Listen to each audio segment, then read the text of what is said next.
The Industrial Policy Resolution of 1948 was good as far as it went, but unfortunately the spirit of it could not be understood or appreciated by the common man in this country. So, a now orientation of this policy was given, and the Honorable Prime Minister, after his return from China, publicly declared that the future policy of the country, or rather the future pattern of society, will be the socialist pattern. That was further emphasized by the resolution passed at the Avadi session of the Congress, and later reiterated by Sri Debar, President of the National Indian Congress. I am very glad to say that the spirit of it has been caught by the nation today. If I may say so, the nation has taken up the challenge for securing the socialist pattern of society.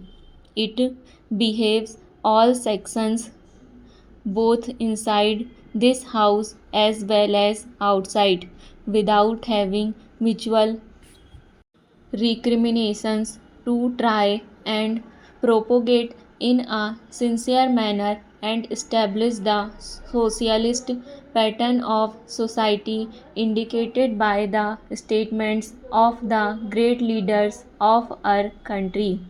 It may be relevant and pertinent if I refer to a few sentences from the memorandum presented on the 4th June 1939 by our Prime Minister, who was the chairman of the All India Planning Committee, which came into existence when there was provincial autonomy in the province.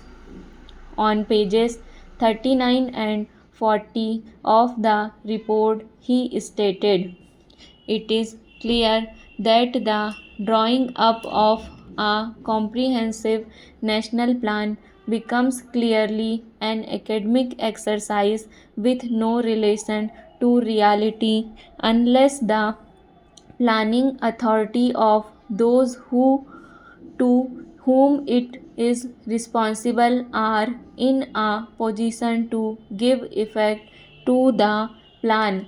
If this authority is powerless or circumscribed or restricted and has limited activities, it cannot plan. An essential prerequisite for planning is thus complete freedom and independence for the country and removal of all outside control. This implies that the country possesses in itself full sovereign authority to take any measures, adopt any policy, and form any relations with other countries as may seem best to its governing authority in the interest of the country and its people. National independence is thus an indispensable preliminary for taking all the steps that might be found necessary for carrying out the 5-year plan in all its various aspects throughout the whole country. At the present moment, it is clear that not only have we in India no national independence, but we are hedged in and obstructed by numerous restrictions, limitations, safeguards, and reservations which block the path to planning and progress. Our plan for national development must therefore be drawn up for a free and independent India.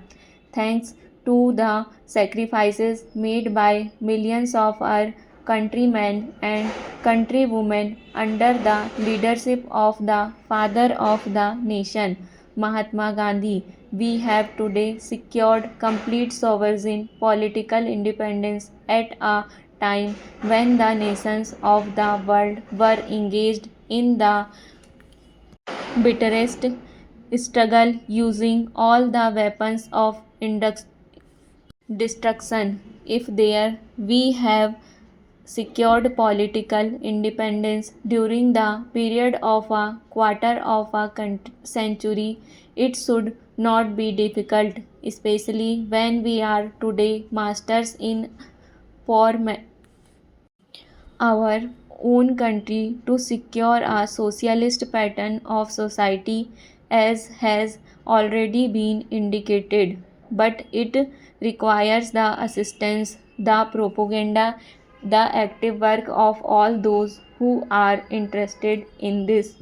I am sure so long as me honorable friends, the minister, the deputy minister, and the other ministers who present the commerce and industry ministry can give us assurance that the capitalist pattern would be avoided. Some of us who believe in a 100% socialist democracy give an undertaking that certainly totalitarian policy will not be introduced in this country, because we having believed all along during the fight that we have given to the British government when we secured political independence that we shall try to maintain democracy undiluted and a socialist democracy at that.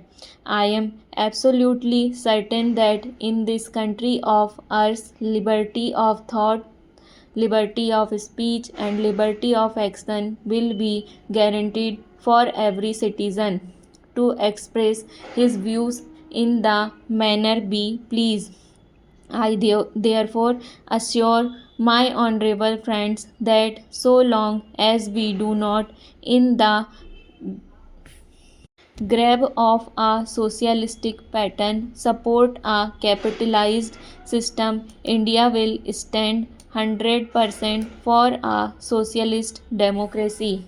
Now, luckily for us, the fundamental rights of the Constitution have declared that a citizen would be assured of many of the social amenities which will give responsible comfort from the warmth of the grave. But mere initiations, as I have said many times, will not satisfy the common man unless the saying is put into effect. I am absolutely certain, therefore, that so long as there is a determination on the part of our countrymen, we will be in a position to secure a socialist pattern of society. It is not even possible to draw up a plan on any other basis. There has been some references to the improvement in our economic situation also. We find that we have made good progress in our production. We were faced equally with a difficult situation so far as cloth was concerned. There was a deficit of food and there was also shortage of cloth. I do remember the sense that we had to witness in several cities where people had to stand in queues for our togethers for 2 years of every ordinary clothes. But now the situation is quite changed. We have produced much clothes and we are in a position to export clothes. During the British period, we were required to import clothes, but now we are in a position to export clothes. After partition, we were faced with the question of raw material, namely cotton. We had cotton mills, but cotton remained in Pakistan. Even that problems has been solved. We had placed before us a target for more production of cotton, and not only has that target been achieved, but it has been achieved in shorter period to the satisfaction of all people in the country. Stop.